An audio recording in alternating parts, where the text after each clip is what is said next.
Salut les amis, salut tout le monde et bienvenue une fois de plus sur votre chaîne d'information préférée, Club Info.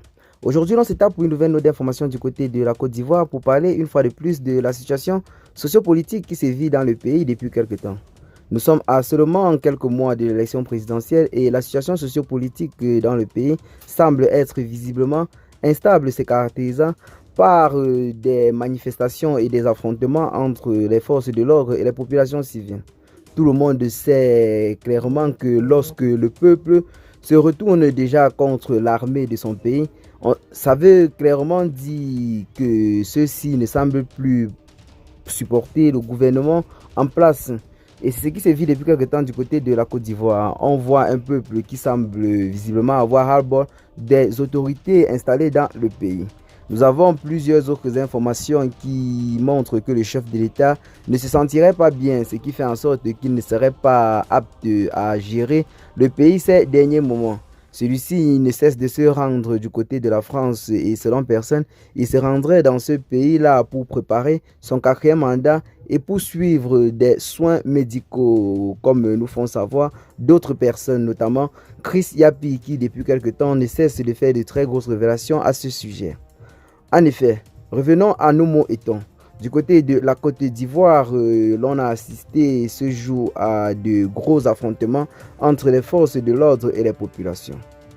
L'action de la mairie sur l'ancien site de la ferraille a donné lieu à une rixe entre ferrailleurs et forces de l'ordre. Certains encore sur le site se sont violemment heurtés aux agents des forces de l'ordre déployés dans le cadre de cette opération. Le nouveau site de 4 hectares aménagé selon la mairie d'Abobo est contesté par certains ferrailleurs. D'autres indiquent que le hangar conçu pour les recevoir est exigu et conçu pour juste 42 ferrailleurs sur les 1500 recensés. Ces borses contenues dans ce hangar ne valent pas 50. Ça fait juste 42 borses. Il y a combien de personnes à la ferraille? On est fatigué de cette histoire. Juste considérez-nous un peu. Il ne s'agit pas de faire déguerpir les ferrailleurs comme ça. Il n'y a que 42 à 50 borses. Donc, nous demandons pardon à nos ministères d'aller vers la mairie pour leur faire comprendre cela. Car nous ne refusons pas d'aller. Nous voulons la liste des occupants du site de Ndotré.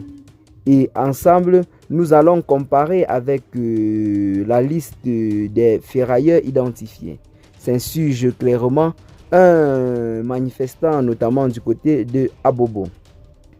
De plus, Ouattara Jacques, président des métaux mécaniques d'Abobo, explique que, je cite, « C'était aujourd'hui l'ultimatum. Nous sommes venus voir et nous avons demandé que cela se fasse dans la paix, parce que Abobo a besoin de paix. Nous avons travaillé avec les organisations professionnelles d'ici. Nous avons mis un comité en place. Nous avons soumis cela au maire pour qu'il nous donne le temps. L'organisation que nous avons mise en place ce mardi sur le site de Ndotré pour voir dans la faisabilité ce qui est réservé aux artisans. Nous allons permettre que les artisans partent en vague. Si tout le monde doit y aller au même moment, ça sera du désordre. Donc nous demandons à monsieur le maire de Sussoir aujourd'hui et que nous allons travailler afin de pouvoir lui donner le chronogramme des différentes vagues de départ. Si nous ne faisons pas ce déménagement dans les règles de l'art, beaucoup d'opérateurs vont perdre leurs marchandises et les forces de l'ordre ne vont que riposter de façon en quelque sorte brutale, comme c'est le cas ces derniers temps dans le pays. Eh bien les amis, telle est en quelque sorte une intervention du président de ces ferrailleurs-là, ou alors du comité des ferrailleurs d'Abobo, qui selon lui demande plutôt le règlement du conflit de la façon la plus pacifique possible, car de tels affrontements qui ne cessent de se répéter de jour en jour entre les populations civiles et les forces de l'ordre ne peut que plonger le pays dans une insécurité totale. Donc c'est là en quelque sorte l'intervention de ces derniers. À titre de rappel, depuis quelque temps du côté de la Côte d'Ivoire, des manifestations ne cessent d'être organisées par les populations qui ne semblent pas partager la même vision que le gouvernement. Notamment du côté de Adjamé village tout récemment, l'on a assisté à une très grosse manifestation entre les forces de l'ordre et les populations civiles qui s'est soldée par des dégâts, notamment les véhicules étatiques qui se sont fait incendier par les populations, ainsi que de nombreux blessés car les forces de l'ordre ont dû intervenir avec la force pour disperser les foules qui refusaient catégoriquement que le territoire ou alors leur domicile soit détruit par la mairie et les forces de l'ordre ainsi que le gouvernement. Ce qui a donc créé de nombreux affrontements dans cette localité. Et en ce moment, bien que l'on note un calme précaire, tout pourrait basculer dans le désordre si ces autorités-là continuent toujours ces déguerpissements de façon exagérée. Donc, c'est là en quelque sorte la situation sociopolitique du côté de la Côte d'Ivoire. Le désordre est véritablement très notable à quelques mois seulement de l'élection présidentielle. Nous avons également le chef de l'État Alassane Ouattara qui depuis quelque temps suscite de nombreuses interrogations dans le pays, notamment avec ses voyages du côté de l'Élysée. Rappelons qu'en ce moment même où nous vous présentons cette vidéo, le chef de l'État ivoirien Alassane Ouattara se trouve du côté de la France. Et plusieurs personnes se posent la question de savoir qu'est-ce que pas fait chaque moment le président ivoirien du côté de l'Élysée.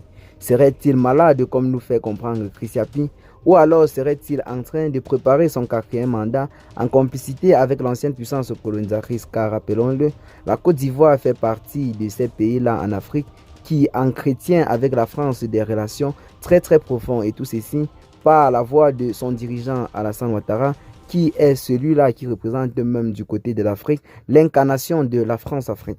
Eh bien les amis, c'est là en quelque sorte l'information que nous avons pour vous en ce jour. Ce qu'il faut retenir, c'est que nous sommes bel et bien à quelques mois de l'élection présidentielle et la situation sociopolitique dans le pays semble être un peu tendue. Plusieurs manifestations se font ressentir, opposant ainsi les forces de l'ordre aux populations civiles, ce qui crée une sorte de désordre généralisé dans le pays.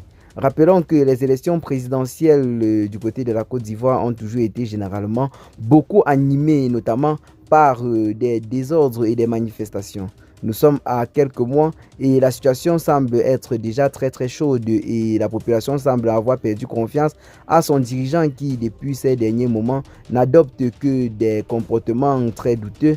Et sur la scène internationale, notamment dans la sous-région, dans des pays tels que le Burkina Faso, le Mali et le Niger, celui-ci est accusé comme étant celui-là qui se sert de son pays, en quelque sorte du territoire ivoirien, pour laisser libre champ à ces forces du mal-là qui cherchent à déstabiliser les États de l'AES.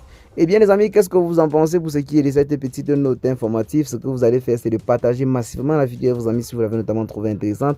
Abonnez-vous à la chaîne si ce n'est pas encore fait et à très bientôt les gars pour de nouvelles notes d'informations. Ciao.